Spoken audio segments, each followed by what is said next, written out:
Concerns about police tactics, the use of excessive force and the containment of peaceful protesters have triggered a number of investigations into the policing of public protests. G20 is not the only demo where police tactics and priorities have been widely questioned. One of the most notorious episodes still being argued over took place last summer. Police forces say they need advanced details of protest so they can control them effectively and safely. But activists often don't want to share, especially if they're planning direct action, which might include trespass, sit-ins or criminal damage. This is what democracy looks like! This is what democracy looks like! The 1,000 demonstrators who set up a climate camp planned civil disobedience in protest at E.ON's plans to build the first in a new generation of coal-fired power plants. Some 1,400 officers were called in from 25 forces. The outnumbered protesters complained of constant searches and personal property being seized to prevent crime. They took my crayon. They took some children's washable chalk. And ironing boards, yeah. They took our tent pegs. The wire for wiring up my solar panels. My toenail clippers. My bike lock. My bike lock. My bike lock took my walking stick. More understandably, they also seized homemade rafts on which demonstrators planned to paddle round and perhaps pierce the energy plant security perimeter. No time to walk. This vessel enters the water, you'll be arrested. You understand? You understand? In all, 9,000 searches were carried out. One person was searched 25 times and around 2,000 items seized. The cost of policing climate camp at Kingsnorth was more than £5 million. So was this extensive police operation completely over the top or essential for upholding law and order? Police presence was actually far more than I expected. I was quite outraged. On the way up to camp, every single person was stopped and searched. Shirley Pearce had a walking stick because she'd had a knee replacement operation. They pulled me over to one side and said they were going to confiscate the stick because they'd seen me walk from the previous point to them without actually using it. And it wasn't just protesters. Under the Criminal Justice and Public Order Act, locals, even tourists, were subject to searches, and in most cases, officers didn't have to provide reasonable grounds. The police use of stop and search at Kingsnorth is now under judicial review. Come on. Thumbs up, thank you. Oh, tickles. Searching under Section 6 for dangerous weapons and then reading details off his card. It's completely unlawful. 99 people were arrested at the Kingsnorth climate camp. According to Kent Police, 68 police officers were injured. You may think, hearing that, the police came under sustained attack.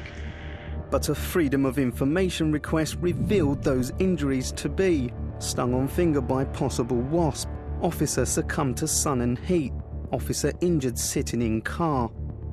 Looking down the list, there's hay fever, headache, diarrhoea, even toothache. In fact, out of the total number of injuries recorded, only 4 were from direct contact with protesters. This serving magistrate, former Conservative MP and current chair of the Kent branch of the Campaign to Protect Rural England, found himself on the wrong side of the law. We were asked by a group of youngsters to go down to Fort Amherst and give them a talk about the effects of climate change in Kent. It was 2 weeks before the Kingsnorth climate camp protest, and those at the meeting found themselves being monitored by police. Not only were our number plates noted down, but our photographs taken by the police. I was concerned about this, and so I contacted the police about how long these records would be held for. I was told that they would only be held for as long as was necessary, but I subsequently found out that they could be held for a period of 7 years. And I don't understand why they feel they need to do that with people who patently, obviously, aren't involved in any group which is involved in terrorism.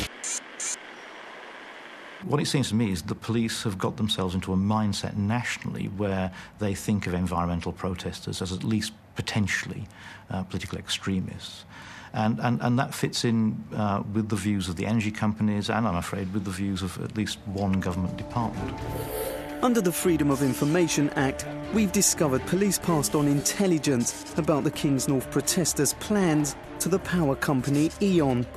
And the newly formed Government Department of Energy and Climate Change has told us that, given what it calls the risk posed to the power supply by environmental protest, it will exchange information with both the police and private enterprise.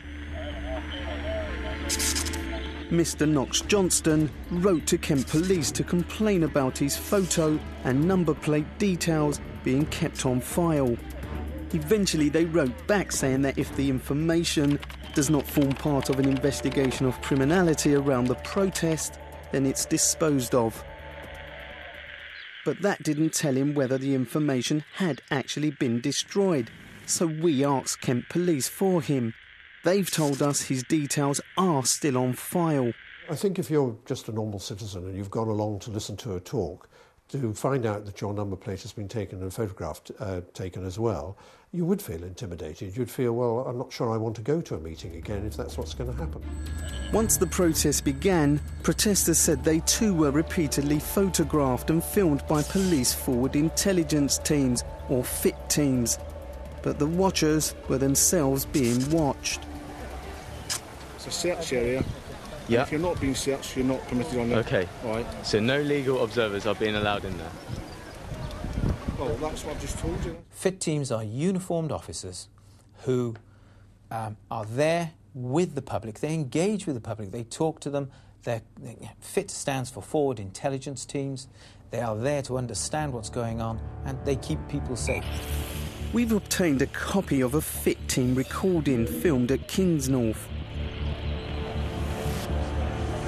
A lot of press officers just think everybody's wandering in and out of the field. It's wrong, I think. I agree. Trust them less than the protesters. It seems the officers are as interested in those covering the event as those taking part.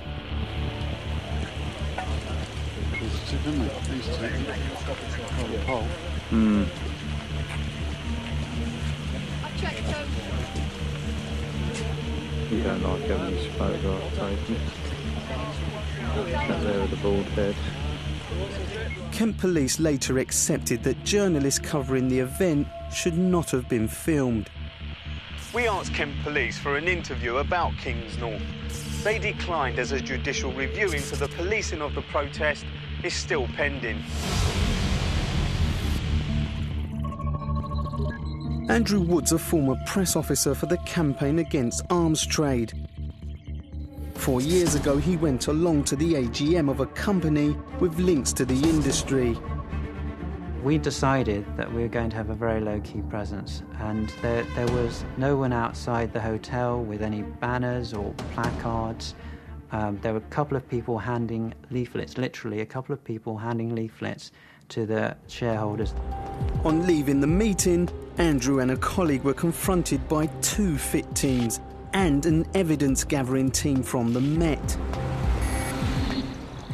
The police had pursued us from the hotel where the AGM was held. They photographed us and then they stopped us in the street, several officers. We were once again stopped by the police. A police vehicle drew up, several officers got out, there are 4 or 5 of them I believe, and I and my colleague were questioned, were asked for our personal details, what had happened at the AGM at the hotel.